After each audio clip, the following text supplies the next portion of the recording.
When I was young, I thought that money was the most important thing in life. Now that I'm old, I know that it is. Oscar Wilde. Oh, Clara Reed, a new character, huh? Chapter 2, Lord Silas's airship.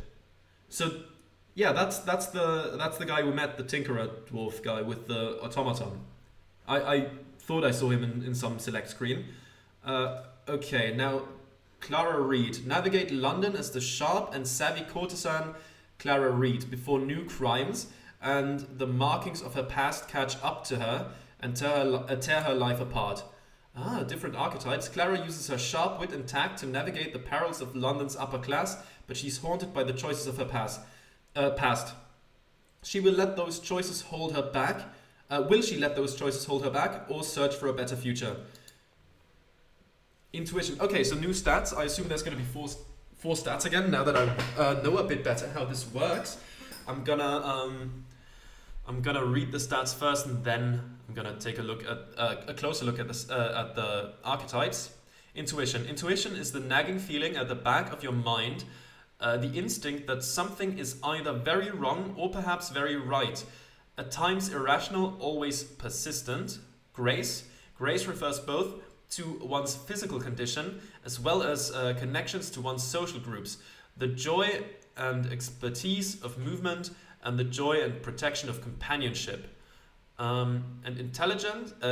Intellect is the pursuit and application of knowledge and logic.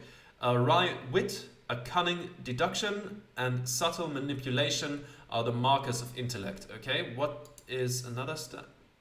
Tact was the one we haven't had yet, yes.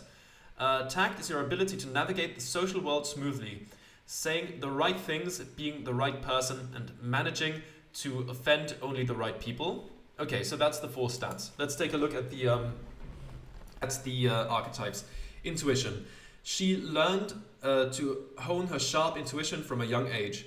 One can rarely hope to survive or thrive in tenuous situations if they haven't learned to listen to their gut. +8 intuition, +5 grace, +2 intellect. Major arcana is the emperor, and the trait is stubborn. You never seem to stop, even if your aching mind and body implore you to do so. And by the way, at this point, I also know the trait we saw here wasn't just related to, the archetype, but to the card we saw there. So essentially, yes, we did get to see what the emperor does. I just didn't quite realize that yet. But now at this point, I know. And the other one is grace, quick on her feet, quick with her hands, and quick to laugh. These are the tools that both disarmed most conflicts and left Clara with enough pep and verve to want to keep moving forward. That's +8 grace, +5 intuition, and +2 tact. Major arcana is strength, and determined is the trait we get for that. You spring into unremitting action as soon as the die is cast. Okay, yeah. Cool. That sounds good, actually. I like this one so far a bit more than the first one. Intellect. Bookish and whip-smart since childhood, she took comfort in spending long hours in pursuit of knowledge, a shield against the pressures of the world, and a sword against those who sought to control her. +5 intellect, +8 intellect, +5 tact, +2 intuition. We get the judgment card, which gives us polymath. Your knowledge spans a wide range of subjects, making your critical thinking unmatched. And we have tact. A social chameleon by necessity. Clara learned to say exactly what others needed to hear. The right words can topple kings, or at least keep you unperceived for another night. Okay. Let's see. I think I want to go for something that's relatively grace heavy. That sounds fun, being a bit more, dexterous, I suppose. We already have our Minotaur friend being the intellect one, so I'm gonna go for something different here. I don't think, I don't know if there's gonna be an interplay between characters if we have control of them at the same time, but to vary it up a bit, this is gonna be my dexterity build, I suppose. So grace plus some intuition, that's also nice, and tact, I guess a +2 in tact won't be too bad. Let's take that and continue. Okay. Now let's see where we load in with Clara. Revolutionary feats of engineering and shameless displays of wealth, a common sign in London, yet rarely does one come across that which combines technology, prowess, and financial abundance. Enter Silas's airship, its gilded frame and sheer size literally and figuratively casting a deep shadow over the city's slums and wealthy districts. Shafts of sunlight filter through windows that wrap around each of the airship's rooms, bathing them and their occupants in a warm glow. Pipes and polished wooden floors rumble to the spinning of the airship's propellers. You feel like you're standing within a slice of the future. Okay. There's intuition. I do like the portraits they have here. That's pretty nice. We are currently content. That's nice. I still have morning already. I can't stay here forever. I still have much to do before I leave London. Good thing Silas already delivered my payment. He was up before me. I wonder if he's still aboard the airship. Grace, take in the atmosphere. Okay, let's do that. And that's a 13. A gentle hiss of steam and the churning of metal gears. Silas is in the office tinkering with some task or another. My head still aches from that whiskey he was pouring me last night. Last night was no bed of roses, but it wasn't all bad. At least once I've quit London, I won't have to entertain Silas anymore. Yeah, my head still aches. Ah yeah, -5 hope. Silas Bragg. Is that you? What kind of voice do we give him? Is that you, sweet thing? Up at last, are we? Self-image. Okay, better get going. Too busy to lay a bed. Let's see. The chiffonier? I don't know what that is, to be honest. But I mean, I can look at it and see what approximately is, but but I'm not aware of the word. Another night wearing this perfume will drive me mad, but Silas always gives bigger tips when I wear his gifts. Another dreadful night, or one more day in London. I must choose the lesser evil, I suppose. I'll take it at least. Honey perfume, okay. Right, let's take a look at the character. Intuition is the okay, right, that's that. Intuition is yellow bile, intellect is black bile, tact is phlegm, grace is blood, and self-image, okay. Human, recollections of your past and present circumstances, who you were, who you might be, and what above all else is needed in this moment. Human, being a human makes it easier for you to get along with Londoners, but only just. Female, you find it hard to get by in a gentleman's world. Corsair, London's a sea to you, a great unknown in which you seek fortune and brave dangers. Determined, you spring into unremitting action as soon as the die is cast. Okay. There we go, there's a wine rack. Let's take a look at the wine rack. A small but carefully curated selection of wines and one bottle of good gin. Strangely distinct in a high society way. Judging by the label, Silas named this brand of gin after his wife, perhaps as an attempt to make amends. If I fancied it for myself, now's the time. The Cyclops is dead to the world. Intellect, take a furtive look at the rack. But I wouldn't be much of a guest if I got my fingerprints all over the man's booze. Let's just try the intellect check. Well, that's not gonna do it. What are you up to, you silly minx? You know you can take whatever you want. Well, that's embarrassing. I was just admiring your wife's brand of gin, but thank you, Silas. But we got the gin added to the inventory. Me and my manners. There we go. Let's keep moving. Elaborate fan. On the sideboard sits an elaborate folding fan with a note beneath it. In prim and proper cursive it reads, "A token of my affection," and further down, "A trinket of fascinating complexity and refined beauty. A fitting gift for my dear Miss Clara Reed. One must wonder what sort of request he plans to put forth that would call for this sort of doting first. Pretty little thing, isn't it? Sorry, my lights were just started flickering. I hope there's not like a power outage or something. No, okay, calm down. Good. Lights are back to normal. Very nice. We got the elaborate fan in the inventory. Pretty little thing, isn't it? Quite bulky for an accessory, however. A fan collector. Okay, so we can collect fans like we collect gins with Atticus. Okay, search high and low for new fans. Let's untrack that. Let's take a look at the inventory. So we have honey perfume. It gives us 5 yellow bile. Okay, let's read the flavor text as well. A vial of perfume gifted to me by Lord Silas. Smells of rose water, honeysuckle, and paid affection. Lady Braxton gin, a gin bottle from the airship, distilled by Lord Braxton and named after his wife. +5 hope from that. Elaborate fan. This fan is too bulky for comfortable fan flirting, but damn, it's well crafted.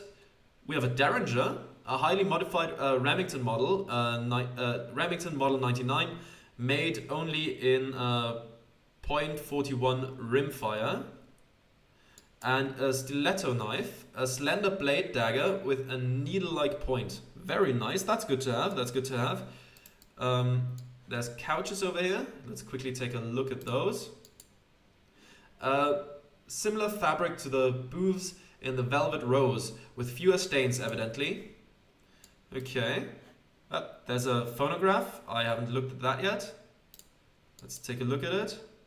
Mother used to play a song with one of these. What was the melody again? Okay, I can zoom in as well, I just realized. But I can't zoom further out than I already am. Okay. We could go to the wharf, but I'm gonna take a look at the stuff around here first. A terracotta, chipped amethyst. I wonder who stole the original. Okay, then there's traveling trunks. This luggage set is less organized than mine back at the Royal Suite. Like Tenna and Silas, akin on the outside, but with a different sort of discontent in their hearts. There's a view. Let's take a look outside. London looks even more hideous from above. Soon I'll be free from it. Okay. We can't move the camera independently, I think. So let's keep going. 1 second again. Okay, there I am again. Let's take a look at this. Surely crafted by a worker with meager pay. Absolute precision left unnoticed by the wealthy. Yeah, that tracks. There's Silas himself. Let's quickly talk to him.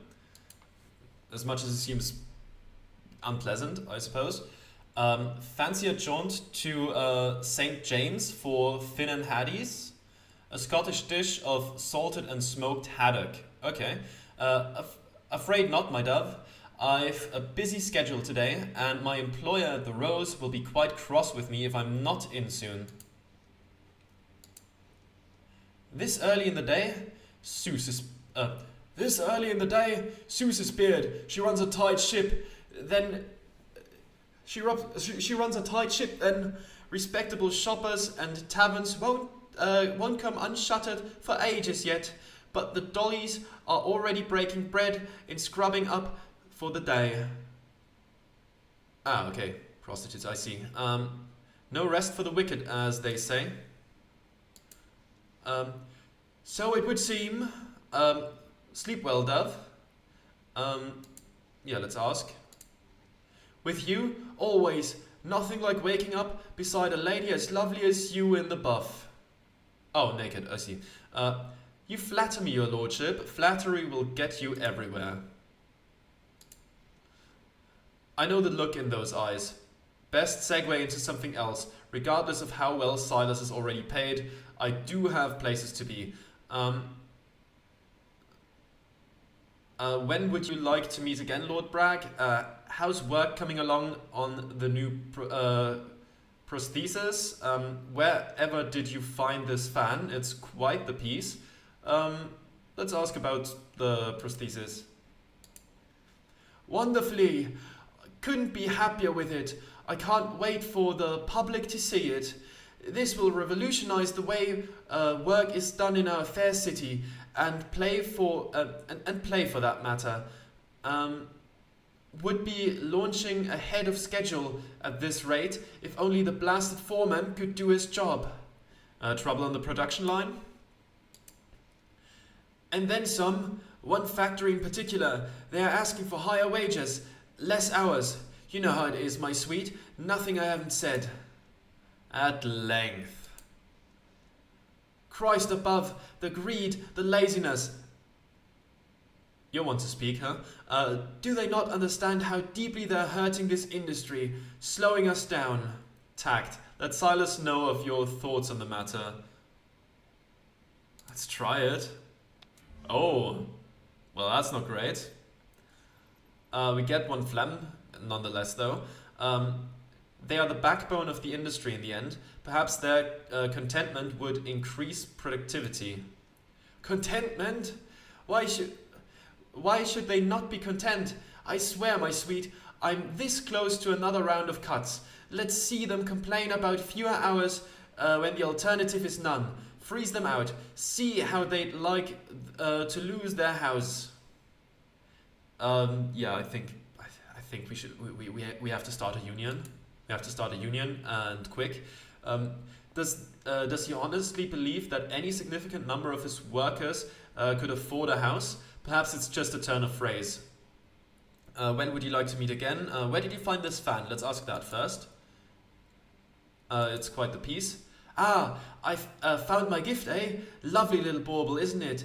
I know you've a bit of a collection, and I couldn't resist treating my favorite London dolly. Not too presumptuous, I hope. Not at all. I appreciate the gesture, Dove. Well, I'm sure you'll find a way to thank me when next we meet, right, my sweet? This guy, I hate this guy. When would you like to meet again, Lord Bragg? Now, enough of that. It's just Silas for you, my little minx. Lord Bragg, ha! The novelty never wears thin. I pray only that more Cyclopes may someday follow in my footsteps and earn Her Majesty's praise. For all his bluster, there are some causes he truly does care about. But to your question, I'm afraid I'll have to get in touch. Busy these coming days, and plenty of irons in the fire. But mark me, I'll send word to my sweet Miss Clara as soon as I'm free. I'll look forward to it. I can't help but read that sarcastically. I'd best be off. It was wonderful as always. Don't be a stranger, my dove. Of course not, my dear. I'll be seeing you sooner rather than later, I think. Till then. Okay. Let's see. Let's go down then to the wharf and see what that's all about. Alright. Soft light breaks through the dense London fog and falls across the leafing paint of the fishmonger's stalls. This close to the sea, the smog of London is usurped by the salty bite of tidal decay. Fish bones and English waste mingle on the edge of the metropole, coasting the stone walls of the quay and cobbles below in a thin and foaming slick. Escape is close at hand, and the tawdry cavern, which has been your living tomb, shall be no more. Fates willing, when they search for you in the morning, they'll find little more than an empty room with its door flung wide. Just one more night of this. Okay. This looks nice. The nostalgic reek of London's ports. It's a fine day by London standards, quite nearly refreshing. Almost a pity to spend it bustling about, making plans for my egress? I'm not quite sure. I wonder if I'll miss the city. At least it saves me from a morning stroll with Silas. This dreary fog-swamped city can't be left quick enough. At least it saves me from a morning stroll with Silas. My musings are cut short by the hacking gasper cough of a longshoreman somewhere off the ways, hauling his cargo for the day. Best not to keep Green Street waiting, though I will indeed miss London, I suspect. That makes more than enough mawkishness for now. Green Street should be around here somewhere. What is mawkishness? Exaggerated or childish emotionality. Ah, I see. Okay, I see. Okay, we can go back to the airship if we want, or we can go to the street level. We don't have a map yet, I noticed. I hope I didn't just miss it, like back when I played Disco Elysium, when I got that in like episode 70 or something. I hope it's just up ahead soon. Okay, there's a lot going on in here. Let's take a look at the ransacked nest. A raven's nest, abandoned, no, ransacked, likely by a rogue automaton pigeon while the nest's inhabitants were away. Automaton pigeon, okay. Let's talk to the Centaur dockhound. See what this one's up to. This Centaur dockhound has clearly been through it. She must have a rap sheet a mile long. That is one of Molly's better qualities. She protects her flock from the law. Alright there, I'm Clara Reed, an associate of Molly's. I assume Molly is Martina Molly O'Malley, leader of the Dockhounds, the most powerful criminal gang in the East End. Huh? I've never seen you before, and I'm usually good at spotting those who stand out. Any road, I'm Helena Bailey. I'm what you might call a private contractor now. Molly and I used to run together in the old days. It's been some time since we parted ways. I'll go with the first one. Yeah, sounds like there's some dosh behind it. That's money, right? Yeah. Intellect, what's Molly's game these days? Yeah, intellect isn't great here. Let's try it anyways. That's a 6, that's not enough. It's a shame. What kind of game, the kind of game you don't win if you run your mouth. Fair enough. Helena Bailey is done with me. Okay. Gears and cogs. Hell yeah. Maybe we find the dwarf at some point. And then we can hand them in for some nice money. Let's collect them here. Some docking rope. Let's see what that is all about. Sturdy wire rope for keeping boats moored to piers. Then there's a fisherman. Hard for one's proverbial sails to catch wind in this city. A sea dog like me is perpetually adrift. A maritime mixing of metaphors, enough to make me seasick. Ask for a cigarette, all the more reason to seek one's fortunes elsewhere. Good luck to you, sir, in any case.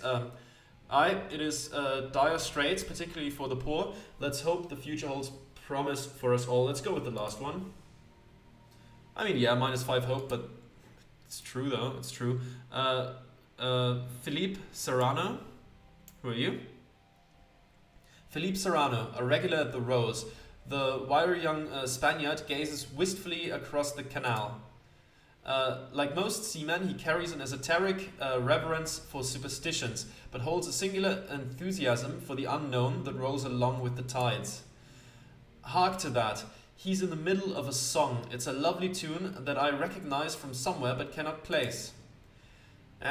Señorita Clara? Buenos dias. Igualmente, mi amigo.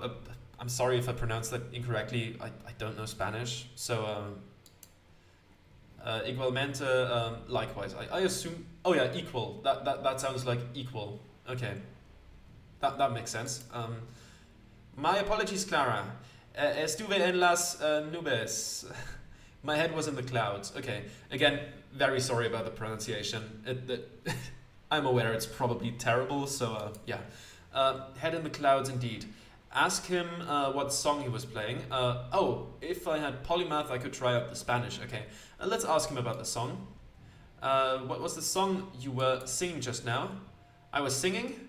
Oh, I had no idea. Your baritone... Oh, baritone. I've been doing a wrong voice for that. I'm just gonna stick with it. Your baritone could really use some work. Philippe. Sorry. I only understood a few words, but it sounded passionate. I'm gonna go with the second one. because I don't want to be rude. I tilt my head and smile at him a bit. Aye, quizas, perhaps. It is a song from Violetta. A troupe was touring in Spain during my last visit home. Just the title of the aria alone spoke to me. De miei bolenti spiriti. I don't know why my brain wants to pronounce it like it's Italian, but it's just... God, Spanish is legitimately one of the languages I have real trouble pronouncing. It's a tough one. Okay. You don't know of the opera? Oh, I don't know of the opera. I haven't heard of it. Ah, well, you're missing out, Señorita Clara. Porque es muy hermosa. Because it is very beautiful. And he's talking about how full his heart is. Dear me. Who might he have taken up with? Who is she, might I ask? I've noticed you frequenting the roses of late. Does one of the girls have your heart feeling this way? I'll ask the intellect one. I need to level that up anyways. I fear that the devil will yank the rock out from under me if I tell you who. I have rarely been so lucky in love. And she reciprocates. Philippe, you don't go to a call house to find love. And she reciprocates? See, because at first she took my money, but last night she did not. She pressed it back into my palm and kissed me. Esto es peligroso para ella. Spanish for this is dangerous for her. But this is the way it is so often in love, isn't it, Clara? Ay, Dios mío. When I was walking home, I felt as if the fisherman's words fade as I grapple with what he's revealed. In this line of work, there is a rule that reigns supreme. You always accept payment. Even if her actions are sincere, she has reaped a disservice on all of us. Top a penniless cobbler, and their payment should be mending your most worn shoes. The price of our company is also our protection, what little we have. Top... okay, I see, makes sense. When word gets out that a client has become an exception, every Tom, Dick and Harry assumes they'll be the next one. And so I'd like you to have a pollack on the house. A pollack, a small... oh, it's a fish, a small to medium saltwater fish. I quash my inner monologue just as he ends his. I haven't the faintest idea why he's offering me this fish. Did I truly drift off for that long? Pollack is added to the inventory. Ah, gracias. Can you believe this is all came up the Thames this morning? The new steamships are such a wonder. He points towards the near bursting net wriggling with fish. My heart is filled to abundance, and now my net is too? It has to be a sign. That's lovely, Felipe, but you said it yourself. The girl may be in danger because of this. Who is she? Lo siento, Señorita Clara. Let the pollack double as an apology as well. Every seaman here will tell you the fates are fickle, and I cannot tempt them by telling you her name. Not until I have her answer to a very precious question. Precious? He's planning to propose, as they say only fools rush in. Well, I hope the fates will look kindly upon you. Overcome with passion as you are, I imagine you'll ask her tonight. Well, I hope the fates will look kindly upon you. He presses his lips in an anxious smile. By the saints, this is a doomed romance if ever I've seen one. Task started, the fisherman's bride.